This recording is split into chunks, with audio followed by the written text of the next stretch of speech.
Nagbabala ka bang bumili ng perfume? Etong video ko ang panoorin mo dahil may 16 years of experience na ako sa industriya ng perfume. Kaya siguradong marami kang matututunan dito. Tapusin mo ha! Kung bago ko palang nanonood ng video ko, ako nga pala si Len Hagoba, dating OFW at ngayon ay isa ng negosyante sa larangan ng real estate. I-share ko sa inyo ay 3 tips sa pagpili ng perfume.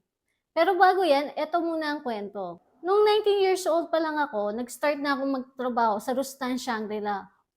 Mga luxury perfume ang hawak ko noon.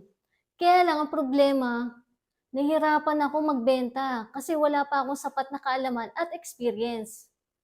Pero instead na sumuko, mas nagpursige pa ako. Inimprove ko yung sarili ko at nag-aral ako ng iba't ibang teknik sa pagbebenta. Kaya naman after 6 months, na-regular ako sa trabaho. At dahil dito, ito rin nag-open sa akin ng opportunity na pumunta sa Dubai, UAE for free. Agency pa mismo ang lumapit sa akin at inalok ako ng ganitong trabaho. Kaya naman dahil doon, mas dumami pa ang kaalaman ko regarding sa perfume industry. Kaya naman share ko na sa'yo ang 3 tips sa pagpili ng perfume. Number 1, pag summer, ang piliin mong scent ay yung fruity or citrus fresh. Para di sumakit ang ulo mo at ulo na rin ng taong makakamoy sa'yo. Saka dahil din sa sobrang init, ito talaga ang mainam na gamitin na perfume. Yung kalmado lang ang dating ng scent sa ilong. Winter. Pag winter naman, piliin mo ay yung strong perfume.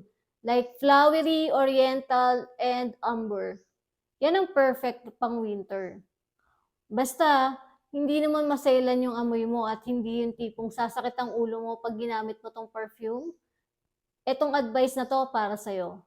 Pero disclaimer lang, hindi ito para sa lahat. Kasi may mga taong hindi talaga tolerable ang strong perfume sa ilong nila at may mga taong sumasakit din ang ulo pag sobrang strong yung ginagamit nila. Pag ganun po yung nararanasan nyo, wag po kayong gumamit ng ganitong klaseng perfume. Sunod, spring. During spring, ito naman yung nasa middle na concentration. Woody perfume. Ganda during spring ay mga powdery smell, musk, and yung freshly cut grass.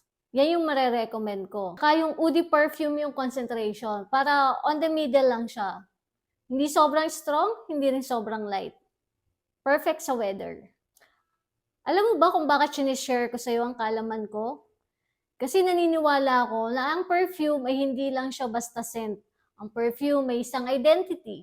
When I miss someone, nispray ko lang yung perfume na madalas niyang ginagamit sa pillow. Then hinahag ko lang to. And it's give me comfort. Ang kalaban ko dito ay ang kalungkutan. Kaya naman nag-spray lang ako ng perfume, sumasaya na ako. Siya nga pala may binuo akong grupo.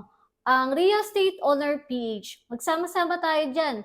Magtulungan at mag-share ng mga ideas and experience. Alam ko nahihirapan ka mag-decide kung anong perfume ang pipiliin mo. Piliin mo yung perfume na magbibigay sa'yo ng identity kung sino ka.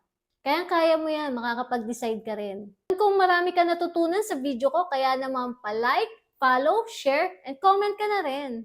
Pala ulit si Len Hagoba na naniniwala sa kasabihan, kapag determinado ka, siguradong malayo ang iyong mararating. Bye!